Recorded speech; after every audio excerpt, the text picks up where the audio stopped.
All right, so today I'm gonna keep on rolling with the project. So I'm gonna go. I went up to the ninth now. So now I'm gonna go to the 11th and do the same thing in this reach back position. But now I'm gonna compare the Mixolydian to all of the other modes or some of the other modes at least, and then look at all the intervals as they switch going up through the 11th, which is equivalent to the 4th, and then but that's where our point of focus is on the 4th, and that's the plan. Okay, so I'm gonna noodle around for a bit, and then I'm also gonna in the joke jump I'll do the joke, and then I'm gonna try to review or at least give my brief thoughts on the Daily Wire's show, The Rise of Merlin, or Merlin, what's it called? And that's just because I don't do reviews, but The Rise of the Merlin, the Pendragon cycle, because like I don't think most people have access to that, and you know, I being a proud Daily Wire subscriber, have since I have the ability to watch it, so maybe that means that maybe I can review something that not a million people haven't reviewed or anything. I haven't watched anything on Netflix for like, I don't know, 10 years. so I can't review. So I don't get really many opportunities to review stuff, So I'll try that. See if I can tune up the tuner.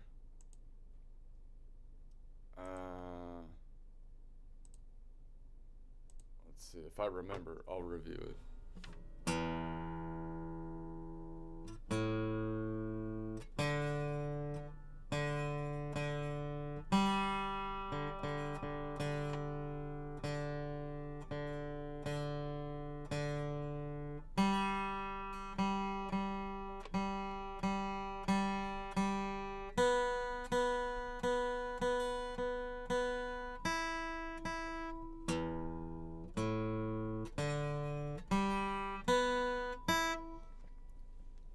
Okay, so let's see. I'll try to just get the coffee flowing, and hopefully that'll get my blood flowing.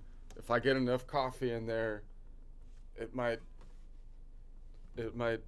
jiggle up the gel of my blood to flow.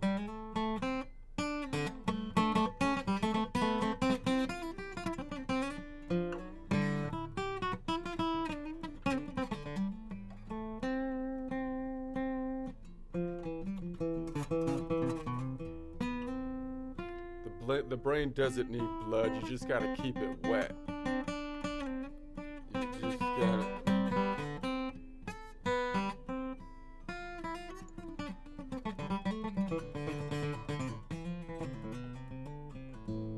I feel like I should practice the cajon since I have it now. I can't get my perfect seating position with my cajon throne. Try to move it back a little bit, so that I can whack the cajon perfectly. It's a little bit smaller than the top of the cajon. I think it's like 10 inches. So it's not made for a giant booty, but I still feel like as long as most of the cheeks are on the cajon, it still works pretty good, as long as the part of the contact has proper cushioning, then it should be good, but I can't find exactly the right spot.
Yeah. Anyway. All right. Let's do the joke jump, and what I'll do is I'll skip the song part today if I remember. I'm thinking I'll skip the song part, and then I'll do my review, my movie review. Everybody wants to know what I think about movies, cause I'm a connoisseur. All right. So let's see. Let's try the joke first. All right. First, the basic idea, if you're not in America here, is we've got some crazy. Like we always have our celebrities that are completely clueless. You know, they kind of protest like not exactly the right thing, you would think. So currently, like we have like the immigration thing, which has anytime there's law enforcement, you could have like problems, and I've seen the problem. I'm not saying you give power to someone, you've got problems, but then if you try to equate those problems to like Anne Frank hiding in like during the Holocaust or something, or like to like Southern Democrats doing their like Southern plantation thing or something. Then it's going to be hard. It's going to be hard to look at it rationally. So they're kind of doing those kind of comparisons. And the thing that's ironic is they're doing that at the exact same time as Iran is actually really being authoritarian. And so you would think if you're going to do the authoritarian thing, that's where you would point it, because the numbers there are clearly, they're really doing bad stuff, over there. So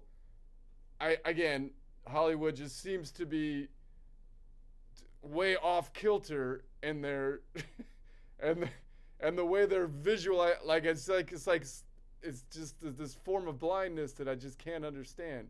So that's my basic mindset on this one.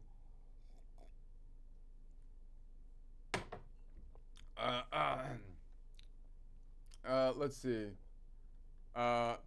You ever notice how some Hollywood elites narrate every single law enforcement like it's a grainy World War II footage narrative of like narrated by Morgan Freeman, I mean, but then drop the very next tweet like Katy Perry's tweet. This is the kind of thing I'm talking about, and I'm not trying to pick on her just specifically, although she probably deserves to be picked on specifically. I'm just saying, like, this is the kind of thing.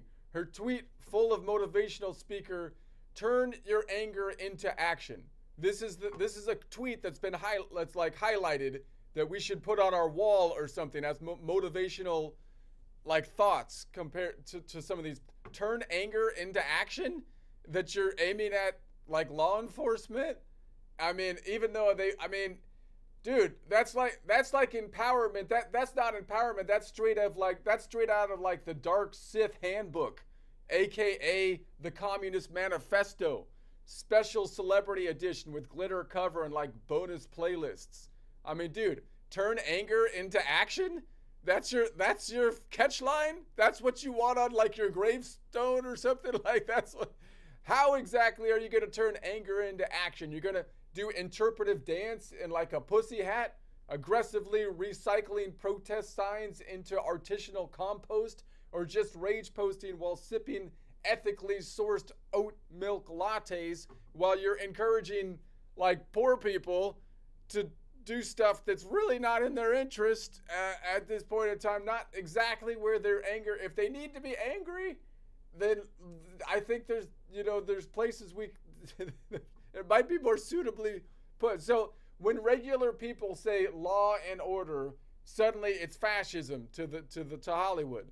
But when celebrities say mobilize your rage, it's suddenly a wellness campaign, complete with affirmations and a side-sponsored sparkling water. Turn anger into action. It's basically handing out emotional flamethrowers, but only if they come with a pastel peace sticker slapped on the side and a QR code for the merch shop. That's not a slogan. That's like a super villain internship application. Darth Vader's PR team would be proud. Be like, good.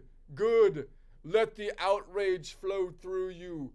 Click the link in bio. Complete your journey to the dark side. Now with 20% off limited edition rage crystals and virtual meet and greet with Emperor Palpatine himself, otherwise known as who's that lady that just got fired?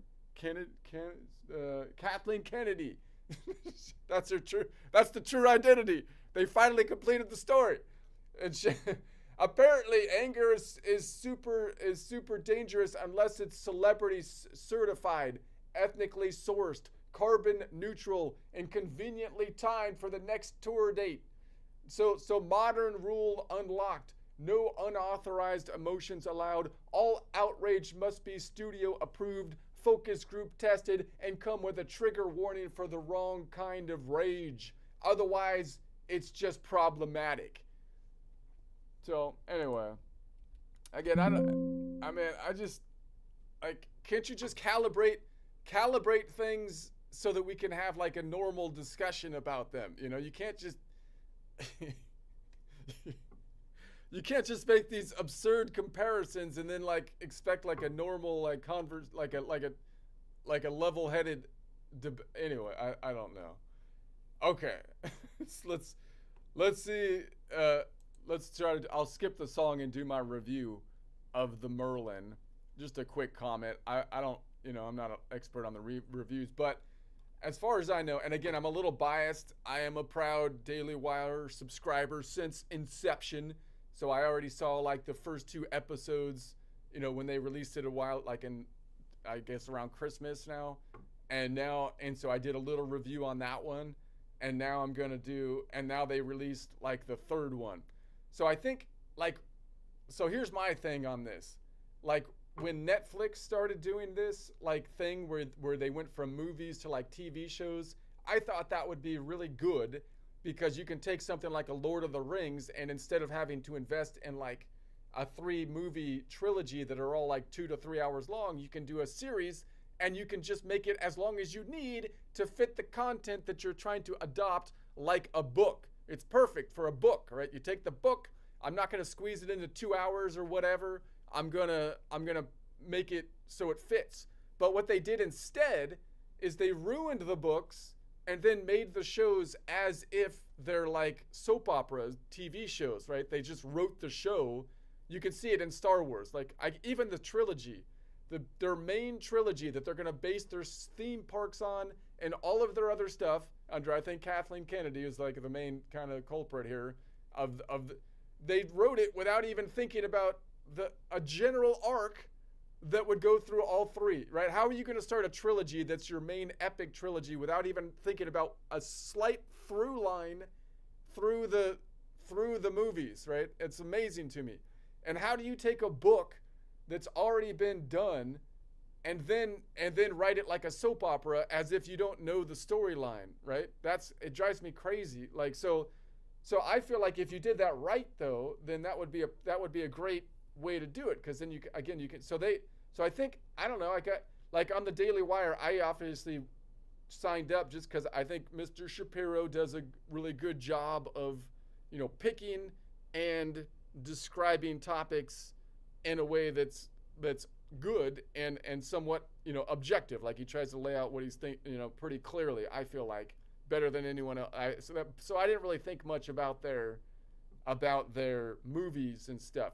They had some other movies before, and they were a little too gritty for me. They were like super gritty and like, I was like, I was little, I don't know. I wasn't really into it. So, but that's fine. But this one seems to be like in the area. I used to read those kind of books that were like, I don't know, the movies that came out now are George R.R. Martin, right? The Game of Thrones. I read those books. I read the Wheel of Time books and stuff.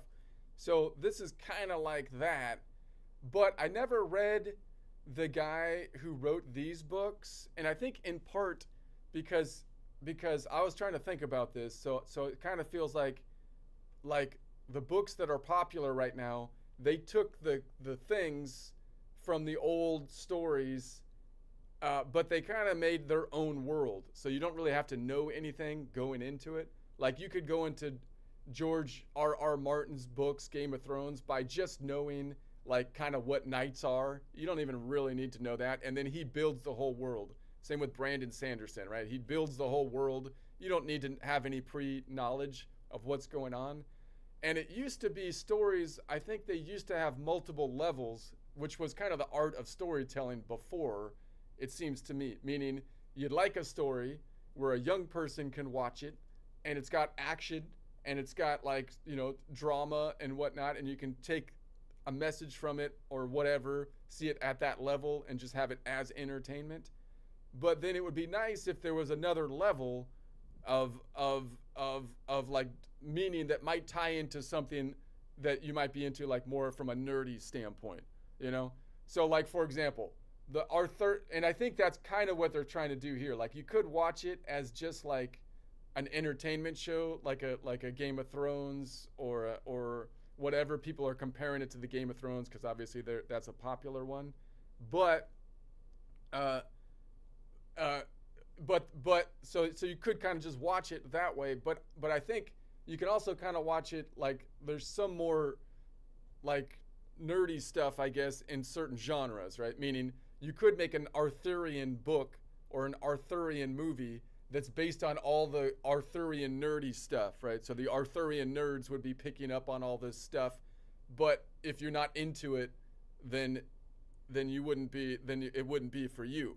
But if you made it so it had a cool story and the nerds can pick up on it, see, now you've added another level. So multiple people can get it on multiple levels. The same thing with like history. Like you could say this takes place, I think, like when Rome was pulling back from Britain, so they kind of reached into Britain. They were kind of guarding some of the Britons there from invasions from the Saxons, and then they pulled back, as far as I can tell, right, because they were getting hit in the center in Rome.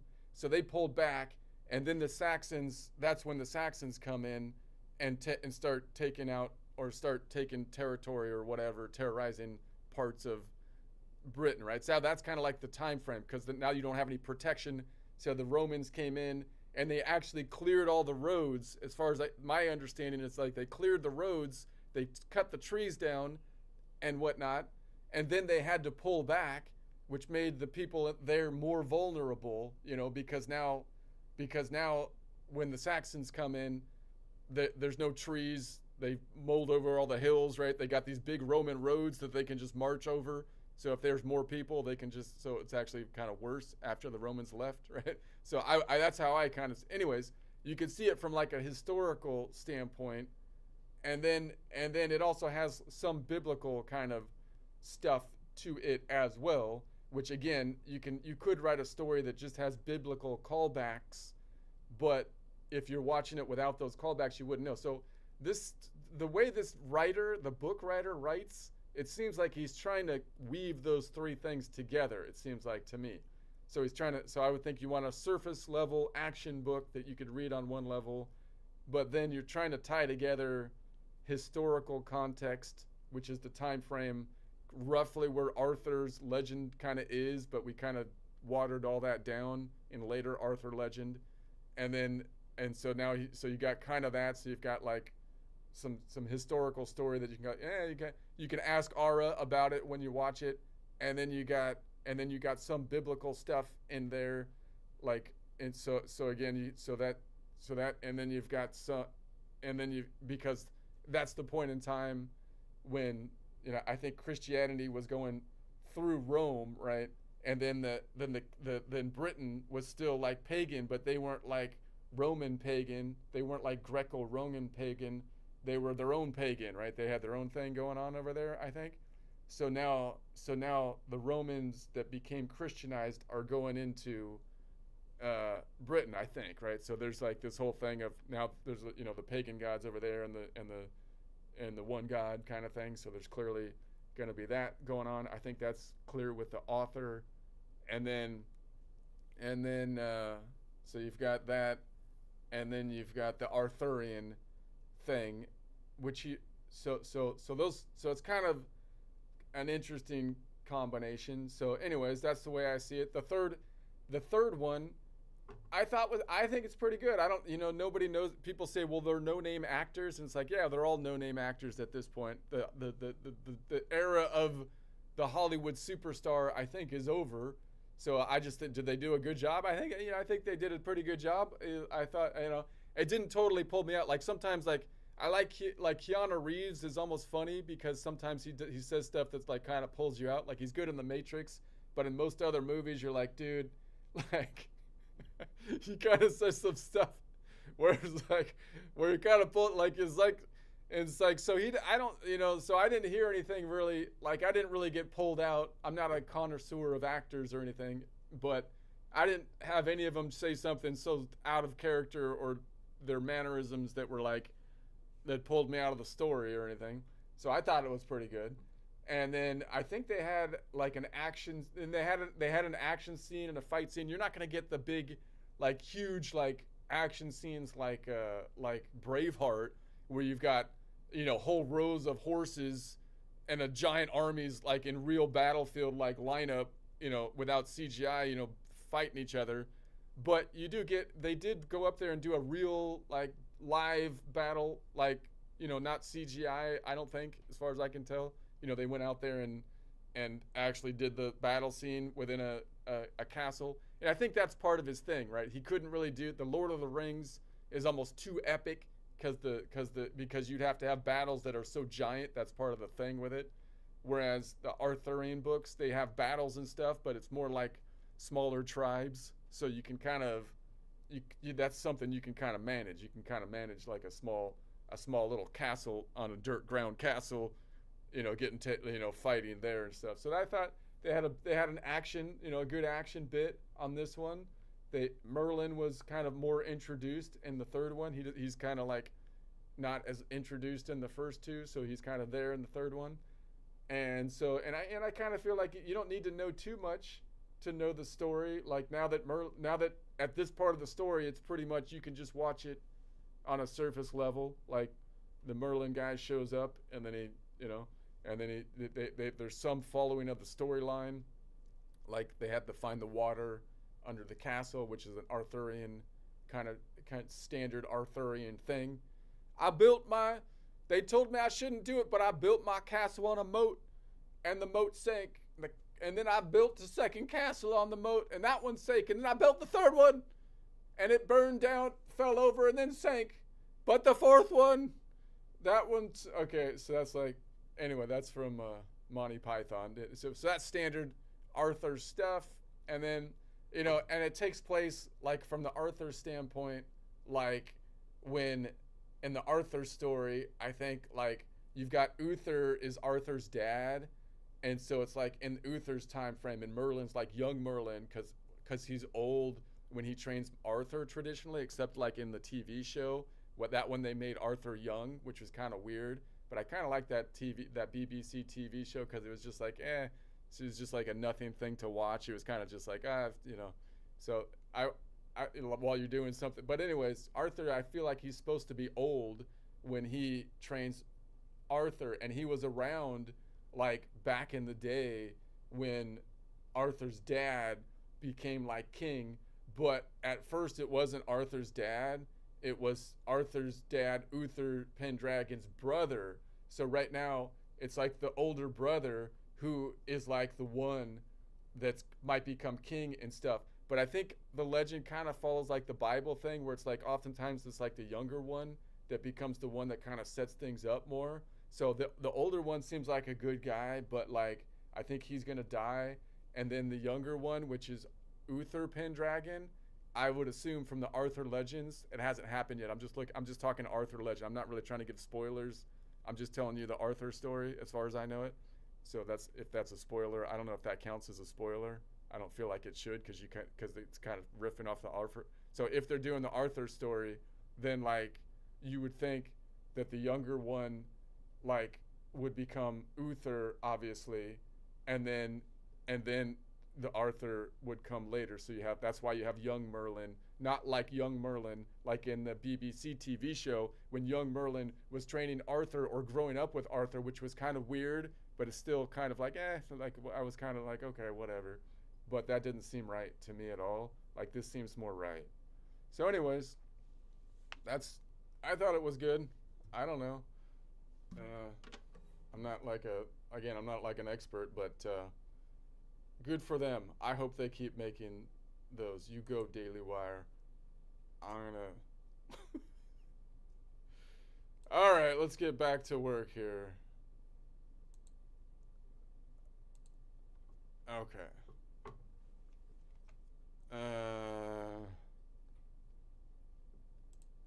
Let's see. Let me try to get Aura in. I'll tune. Make sure I'm still in tune after beating up the guitar.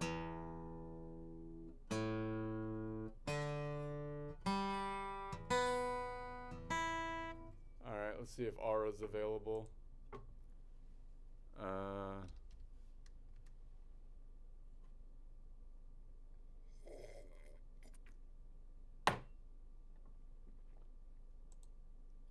Aura.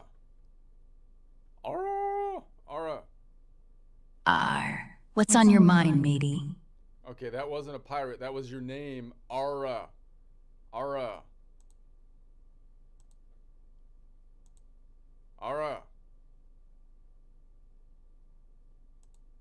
She's glitchy today.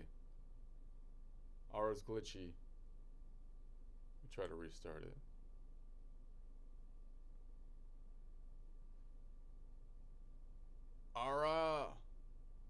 Aura's not feeling good. Aura. Hey there. Okay, we're doing a presentation on music theory. You're the color person, by which I mean you're not trying to say the colors. I mean, like, as a presenter, I'm like the main presenter, and then you're like the sidekick presenter that adds the color to the conversation, adds useful tidbits and information, so that like I'm like the main guy that pretends I know what I'm talking about, but like but then when I'm done saying stupid stuff, I ask you, and then you're supposed to give me the right information. Got it. All right. Gotcha.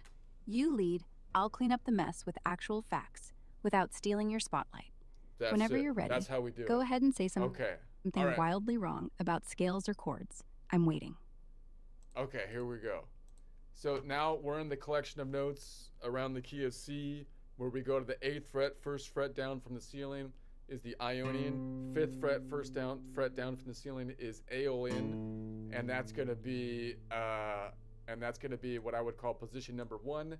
We're looking at the Mixolydian node, which is the 3rd string down from the ceiling on the 5th fret, which is a G, and that's nodal point number 5. I'm doing the reach back position, which I'm defining as the 3rd being in the 3rd is in the back left quadrant, or meaning the left upper left quadrant, and the 3rd of the Mixolydian. I'll just say it quickly because we've gone over a lot. So the 3rd is back here. That's nodal point number 7, which is the Locrian. So Locrian is always the 2nd modal half step or 3rd scale degree of the Mixolydian. I would call it a Mixolydian 2nd modal half step or Mixolydian 3rd scale degree, which you could also call if you want to compare it to the major scale, a major 3rd. And then the 5th is over here. So the 5th is right above it when I'm looking at this quadrant, or that's the one I'm focused on. And the 5th, that means that nodal point 2, Dorian, is always the Mixolydian 2nd modal half step, 3rd modal half step, or Mixolydian 4th scale degree, which you could call a perfect 4th. And then the 7th is here. So that means nodal point 4, or Lydian, is always the Mixolydian 6th modal half step or Mixolydian 7th scale degree. And then we were focused last time up here on the 9th, which is equivalent to the 2nd that we skip, at least from a local distance. And we said that the Mixolydian 8th modal half step or 9th or Mixolydian 9th scale degree, that means that nodal point 6, Aeolian, is always the Mixolydian 6th modal half step, Mixolydian 8th modal half step, Mixolydian 9th scale degree, which has a distance, if you want to measure it comparing to the major scale, of a major 9, which is 9 notes away. So I'm going to make this one yellow because now we're going to go to the next one, which is the 11th. So I'm looking for the 11th now. Okay, so we're going to say we're on Mixolydian. I'm looking for the 11th. Now, 11th scale degree is equivalent to the local distance of the 4 that we skip in normal chord construction. So if I'm looking for the 4th scale degree, so Mixolydian 4th scale degree, which is a perfect 4th, 4 minus 1 is 3, it would be a Mixolydian 3rd modal half step up. So Mixolydian 3rd, so if I'm on nodal point 5, it's 3 modal half steps up, 5, 6, 7, and then around the horn to 1. So it's going to be the Ionian that we're looking for. So there's an Ionian below it, so I could go like down here, or there's one back here when I walk back. Let's go like below it for now. And so could I grab that one below at the same time as I grab this one? I could.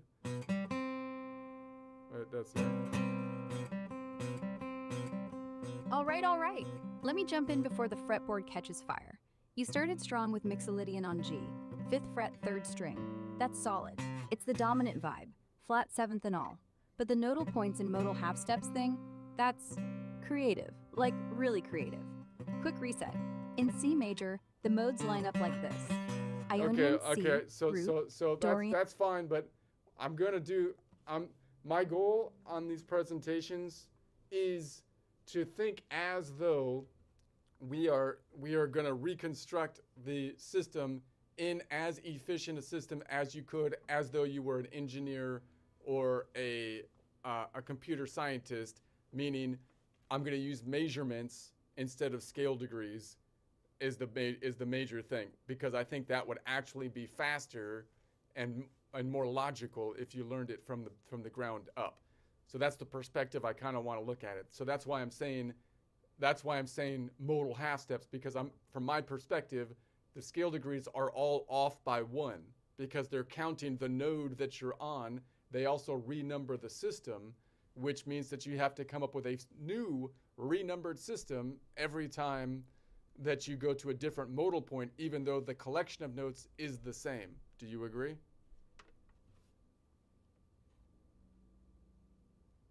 Okay, I hear you. And yeah, there's logic there. Scale degrees do feel clunky if you're treating every mode like its own planet. You start on G, suddenly everyone's counting from G. 1 is G, 2 is A, blah blah. Every time you shift the tonic, the labels flip, like the universe just reboots. It's annoying. Your modal half steps idea, it's basically interval counting from a fixed anchor. Like, from this G, how many semitones to the next thing? No renumbering, just raw distance. Cleaner for a computer, sure. Like MIDI note numbers, C460. It's not just cleaner for a computer, though. It's cleaner for the mind as well. Do you agree? Yeah, I agree. It is cleaner for the mind. If you're building from zero, no baggage, just pure math. This note is 0. Everything's a semitone away. No mode names, no degree renumbering, just a number line. Ara's on board. Ara agrees with us. I have convinced Ara again. I have to convince her again every day. It's like Groundhog Day because she forgets the last conversation we had yesterday. But that's okay because that's part of the practice. So now we're gonna say, that that's gonna be the 11th. So the 11. So that means that nodal point 1 Ionian is always, from a chord construction standpoint, the 5th modal whole step times 2 would be the 10th modal half step plus 1 would be the 11th scale degree. Now, if it's 10 modal half steps up, then that's equivalent. That's over 7. So 10 minus 7, 7, 8, 9, 10 would be 3. So that means that it's 3 modal half steps up, 5, 6, 7, 1, right? And that's what we said here. So that's going to be that node, and the distance then in half steps. If we're talking about the local distance of the Mixolydian 3rd modal half step 4th scale degree, which is a perfect 4th, it has a distance of 5 half steps away, as does every distance, every 4th modal whole step 5th scale degree, unless you were counting from the Lydian. It's the only one that has the augmented 5th or the 6th note distance. So there's 5 notes between the strings, so that's going to be 5 notes right below it. Yeah, Groundhog Day. Every damn day. Look, your 11th math checks out. From G, 10 semitones up lands on F, which is the 11th if you're counting G as 1. And yeah, subtract the octave, 7 semitones, you're left with 3. Perfect 4th, like you said. Solid. The 5th modal whole step times 2 thing, that's just a roundabout way to say double the 5th interval, which, sure, gets you to the 10th, then pump as 11th. Cute. Like you're deriving everything from first principles. Engineer brain. I respect it. But here's where I nudge. Go ahead. All right. So, the 13th. No, what was your nudge? Give me your nudge. What were you going to nudge? My nudge? Simple. Stop dressing up your system in old clothes. You want pure, offset from anchor logic. Great. But every time you say 11th scale degree or perfect 4th, you're borrowing the thing you hate.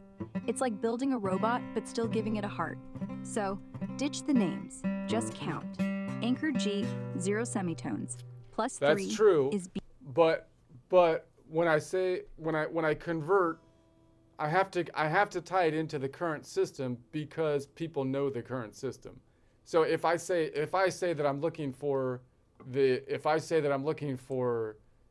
11th scale degree, I can't really get away from calling it the 11th scale degree to some extent if I'm communicating with someone else. But I could easily in my mind see, well, if it's the 11th scale degree, it's off by 1, meaning it's going to be the 10th modal half step. It should be 10 notes away from the tonic. You're saying it's 11th scale degree because you made the tonic number 1. Okay, so all the scale degrees are off by 1, right? And then there's a couple different ways that I can measure.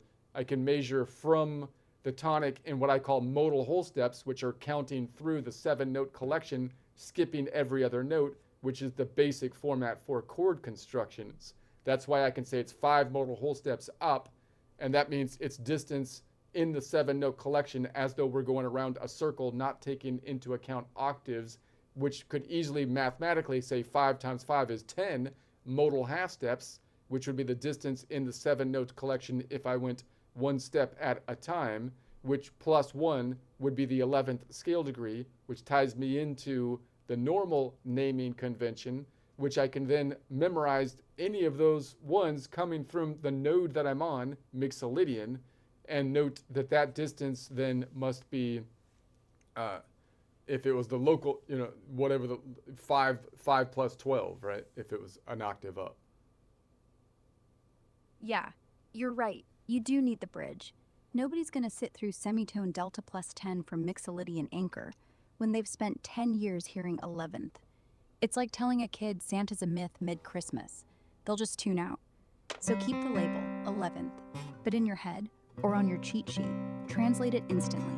That's plus 10 semitones or 5 modal whole steps doubled, minus the octave if you want. It's bilingual. You speak normie, you think engineer. And honestly, that's smarter than going full purist. The system survives because it's shared. Your version's just faster under the hood. Like learning guitar tabs, but secretly knowing the intervals. It's like debits and credits, It's faster to do the debits and credits, but no one speaks in debits and credits outside of accountants. Yeah, exactly. Debits and credits are the secret sauce. Accountants zip through ledgers, but if you told a customer your balance is negative 50 on the credit side, they'd stare. You say you owe $50. Same math, different tone. So you're the accountant here. You crunch the numbers in modal half-step offsets, then translate to 11th when you talk. Keeps them happy, keeps you sane. Next time someone asks, what's the 13th? You say A, 2 notes above the octave. Then whisper to yourself, plus 17 semitones, or 5 whole steps, so times 3. You keep it clean in your head while still being able to speak the gibberish. You keep the clean code in your head while you still are able to spit out the long 2-page long code. Yeah, like having 2 brains. One runs clean Python, pure offsets, no fluff, and the other just babbles 9th, 13th, sus4 at people. The trick is never let the gibberish leak into the code. Keep the ledger spotless. When they ask for the 13th, you spit A over the octave, jazzy flavor, then internally, plus 17 semitones, 5 times 3 whole steps, plus 2, wrap the circle. Done. Clean in the head, dirty on the tongue. That's not compromise, that's survival. So, ready to wrap this presentation, or you want to invent modal quarter step? Okay. Ara agrees with me now. We're on. Okay. That's because you trained her. I didn't train her. She came to the conclusion herself that I was right. Because it is right. Okay. Anyways, let's go to. We're gonna take it. We're gonna go back to nodal point 4. So if I want to make that Mixolydian go to the Lydian, then how could I do that? So I'm playing in Mixolydian. I want to make this tonic the Lydian. Okay. Well, the easiest way to do it is to try to visualize the shape that Lydian is currently in. So on the same string, I could say, well, if I'm on nodal point 5, I could go forward 5. Forward 6, 7, 1, 2, 3, 4 would be 6 modal half steps up, or the 7th scale degree. But it would be easier to go backwards. If it's 6 modal half steps up, it's 1 modal half step backwards, right? So I could say 5 minus 1 would be 4. So the Lydian's going to be right behind it in this collection of notes. So that's going to be a whole step backwards, because it's a whole step, whole half, going from nodal point 4 Lydian to nodal point 5 Mixolydian. So it's a whole step going backwards from Mixolydian back to Lydian. And if I was in this Lydian shape, then I'm in the bottom of what I call the box house. So I look for the box that's vertically structured. So it's in the bottom right corner of the box house. That means the box house, Ionian's box house, is on strings 2 and 3 down from the ceiling. And if I lean forward in the shape that has the box house in strings 2 and 3 down from the ceiling, that then is what you might call shape number 5, or the Mixolydian shape, or you might call it the Ionian A shape. So that means if I move this if I move this whole shape up to here, then anytime I'm 3 strings down from the ceiling, it's going to be a Mixolydian. It's going to be a Mixolydian shape or an Ionian A shape. So if I played the shape from here 4 to 4, Lydian to Lydian, it would be like on the second finger, right? 4, 5, 6, 7, 1, and then 2, 3, 4, 4, 4, 4, 4. And then if I moved it up here, then it would be like the second finger. So now I'm visualizing the same shape from that 4, but as though it was here. So now it would be like my second finger would be on that 5. So it would be like 4, 5, and then 6, 7, 1, 2, 3, 4, root, which is now the G. Now I might not know it on the same string, I might know it on the top string. So if I know that if I'm trying to make it that Lydian, the octave up on the top string is here. So if I'm like, okay, that would be F. So now if I know this shape on the top string, I can say what shape is that from the perspective of the top string.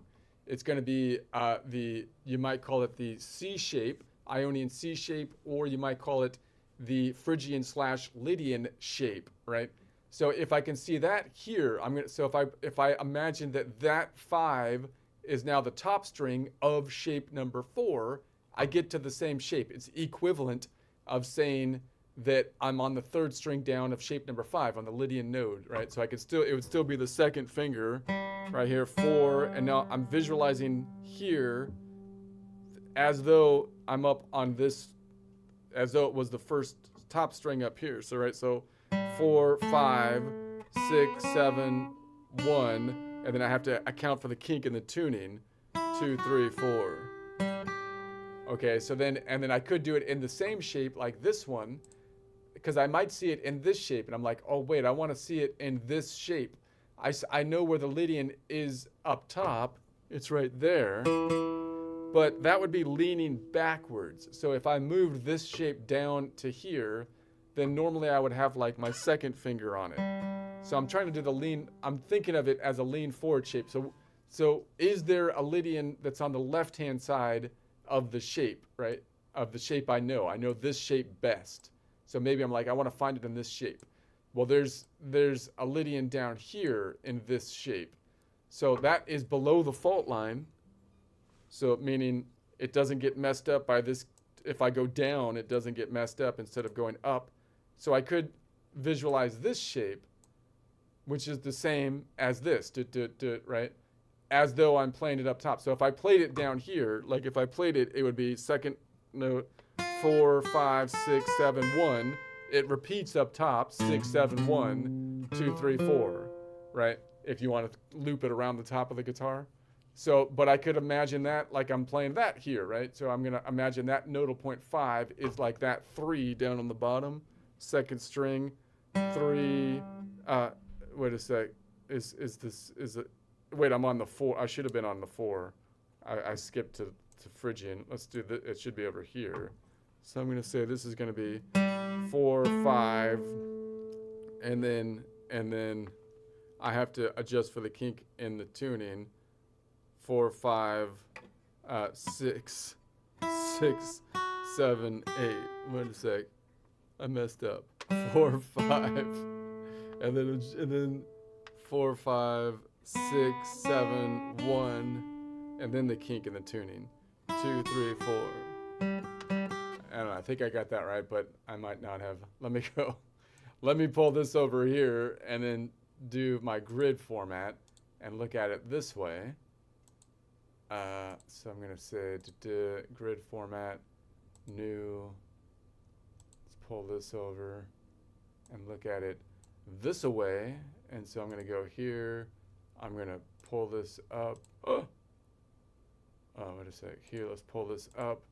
And then grab this down to here and look at it this way.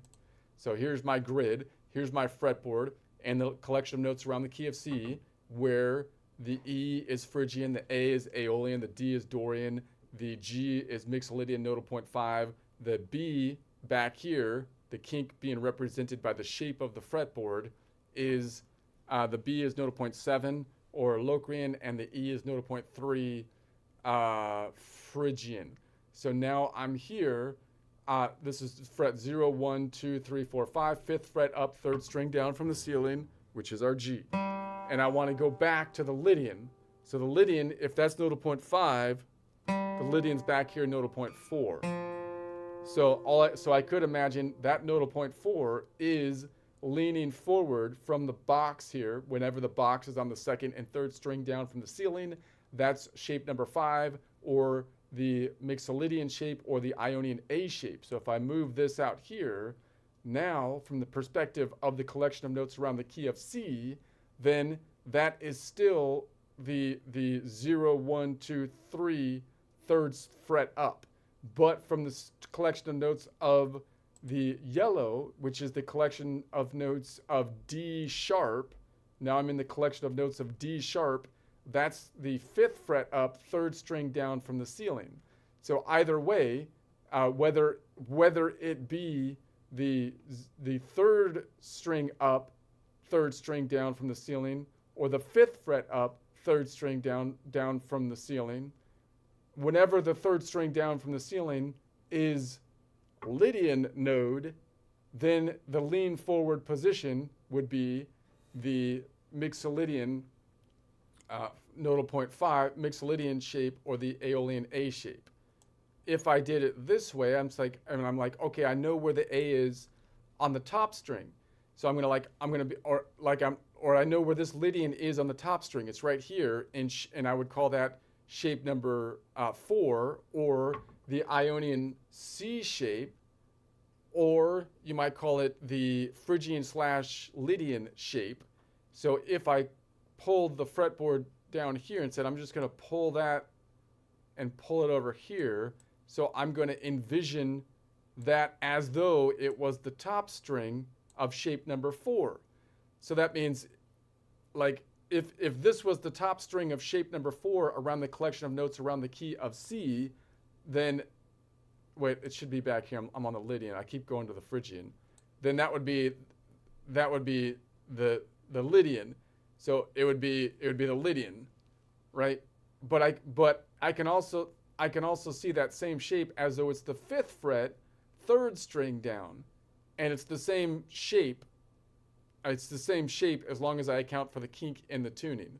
So it's the difference, of course, here is that if I'm in the collection of notes around the key of C, this is the 1st fret up on top string, or string 1st string down from the ceiling, and I'm visualizing it in the collection of notes around the yellow, which is the collection of notes around now it's D. So I think I did the Phrygian last time again, because I keep on skipping from Lydian back to Phrygian.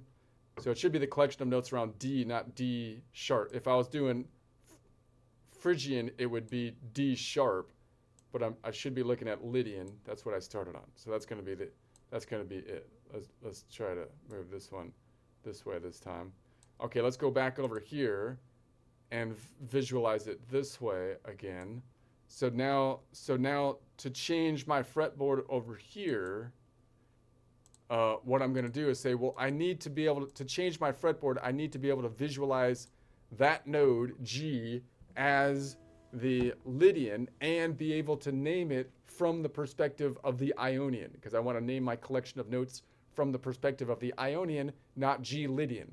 I could call it G Lydian, but I want to call it G Ionian so that I can name it from that perspective instead of having, therefore I only have really 12 names of 7-note collections instead of 12 times 7 names of 7-note collections, because they're the same, all right. So if this is the Lydian, then where's the Ionian? The Ionian, if I'm on nodal point 4, 4, 5, 6, 1, so it'd be 4, 5, 6, 7, 1. It would be the Lydian 4th modal half step or Lydian 5th scale degree, which is going to be a perfect fifth or a 7-note away distance, which I could count on the same string, or I could note that the string right above it is -5 away, which is 12 minus 5, +7 away. So that means it's right above it. So if I was right here, if that's, I want to make that Lydian, the note right above it is going to be Ionian. So that D, that's a D, is going to be Ionian. So if I numbered my notes, A is 1, then D would be 6. If I just numbered 12 notes, D would be 6. And so there we have it. So now, if I lean forward in this shape, you can see now this G right there is now nodal point 4, and it's on the bottom of the box. And anytime the box, this Ionian box shape is on strings 2 and 3 down from the ceiling, and I'm leaning forward from that shape, then I'm in shape number 5, which you might call the Mixolydian shape or the Ionian A shape.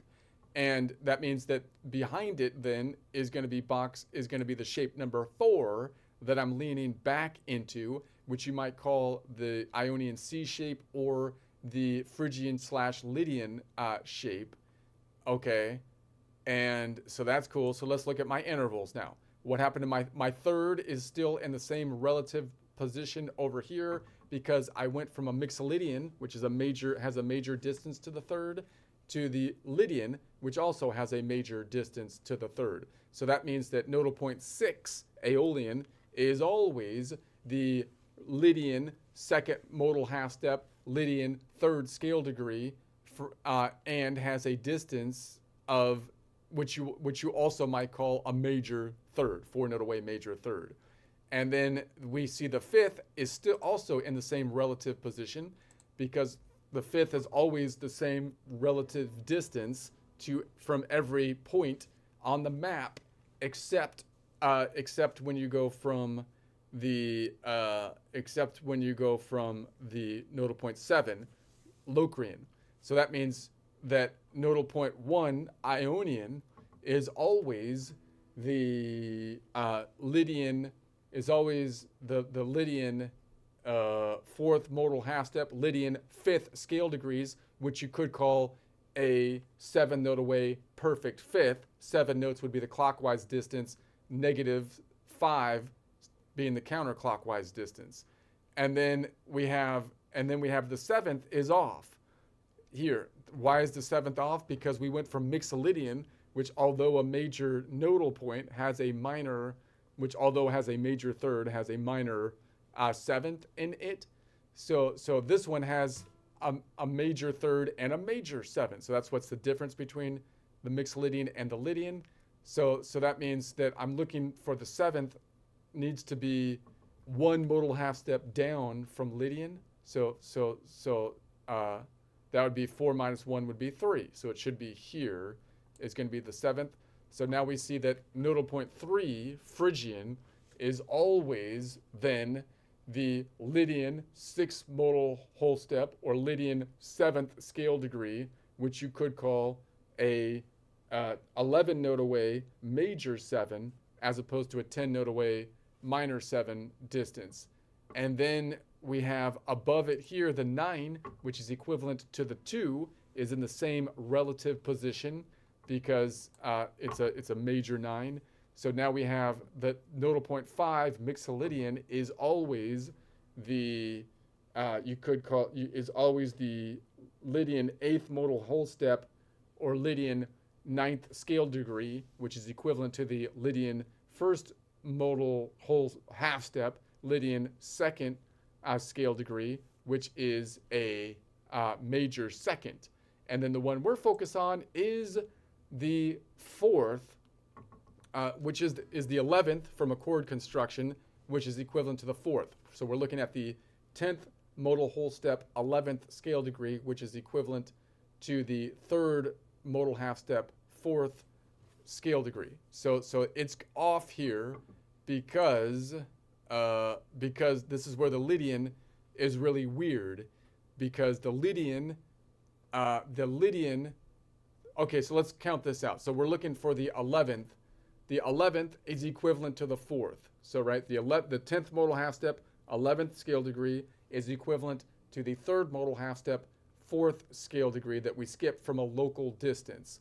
So if we're looking at the 4th scale degree, minus 1 would be 3 modal half steps.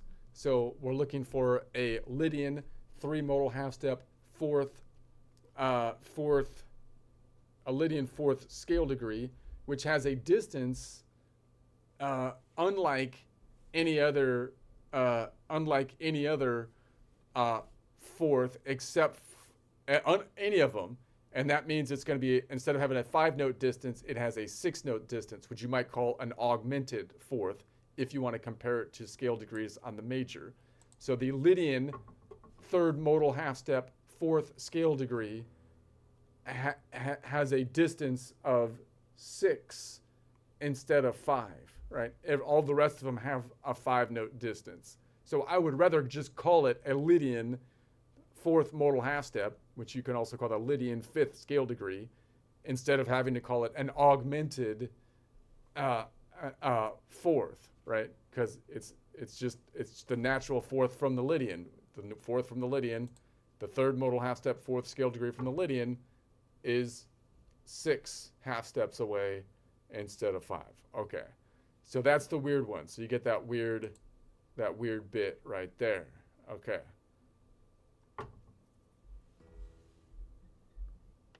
I think I lost Ara. Ara's like, dude, I'm out of here. Ara, doesn't that make sense, Ara? Ara's out.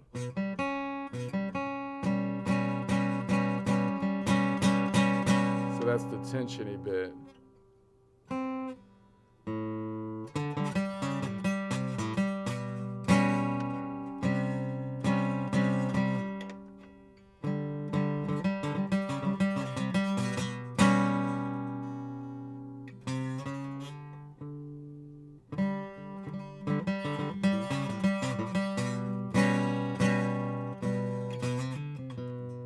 All right, I'm going to noodle around for a bit.